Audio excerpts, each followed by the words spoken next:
Rising interest rates has sent the financial sector higher over the past month. In fact, we saw the regional index hitting a new high yesterday. So where does the sector go from here? Let's bring in our expert panel, Andrew Wang, Managing Partner, Runnymede Capital Management, and Nick Colas, co-founder, Data Trek Research. Andrew, I'll start with you. I know you've been looking at some of these regionals in particular. You like the group.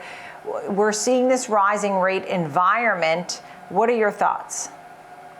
Well, I think that we're in this Goldilocks backdrop for financials whereby rates are improving, but there's also a benign credit environment. So we like the outperformance of large cap banks over money center, mega cap banks. Fifth Third Bancorp, ticker symbol FITB, is a good example because it could have positive earnings revisions ahead, given that they have a very conservative approach to loan loss reserving. Right. And Nick, your thoughts? I'd agree with Andrew, absolutely. I would also add the fact that we should see further consolidation in this industry over the next 3 to 5 years. We're still way overbanked in the U.S. There's bank branches on every corner in every town. It doesn't need to be that way. So there is still the possibility of further consolidation. And if you're looking for a reason that valuations go up in this group over the next 3 to 5 years, I'd say it's a combination of the consolidation feature as well as a structurally steeper yield curve that Andrew mentioned is so positive for banks. Right. So what kind of consolidation do you think we might see, Nick? I mean, when you talk about consolidation, are there any potential takeover targets in your mind right now, or do you feel like there's a big guy that's looking? I think the big guys are kind of constrained by their Federal Reserve requirements and particularly how they deal with their stress tests. We've got to take them off the table. I think you're going to see consolidations in the second and third tier.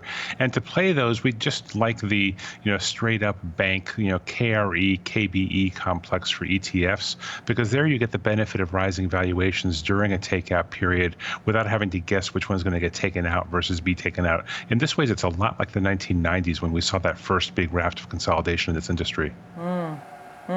It's you like the same sort of group, it seems, Andrew, but maybe for different or similar reasons. I mean, Nick's talking about some consolidation that might happen in these smaller tier banks. I know you are already looking at the KBWR, the regional banking ETF, as well as Fifth Third Bancorp. Tell me more about that. Yeah, I think it's worth mentioning that the outlook here is not without challenges. Loan demand is lacking. Net interest income is expected to decline along with lower net interest margin. But the opportunity here is that the whole group is flush with capital.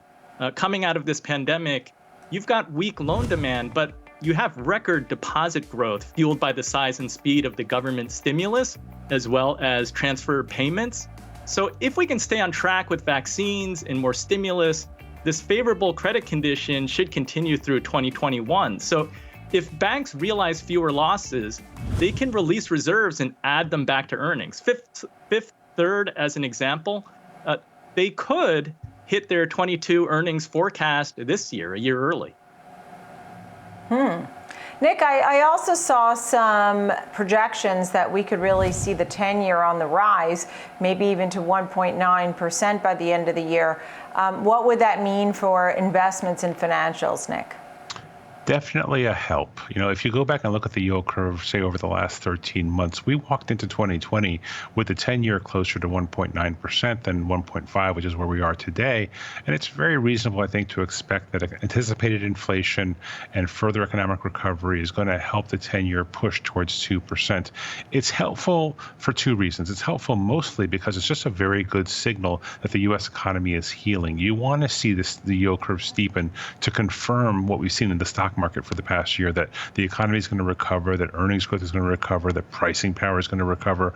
All these things are positive. So it's partly just a function of how banks make their money, but it's also, I think, more importantly, just a signal the market is saying, yes, this is the right group to be in. And given where the stocks are today, they're kind of running up against 5-year highs. You do need to see that trend continue. Right. And finally, Andrew, your final thoughts as we see this rising rate. It's also about how quickly rates rise.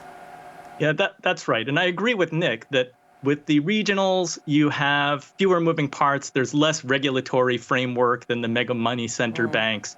And I think that regional lenders are seeing, they are optimistic that growth will return. loan growth will return in the second half. So that's something to watch for. Yeah, absolutely. Thank you both so very much. We'll continue to watch this group. Obviously, we said that the regionals have already hit some records, but as we see this rising rate environment, and we have a lot of auctions this week for bonds as well, today, tomorrow, so that could move things around as well, folks. Andrew Wang and Nick Colas, thank you. Andrew Wang, Managing Partner, Runnymede Capital Management. Nick Colas, Co-founder, Data Trek Research. Thank you.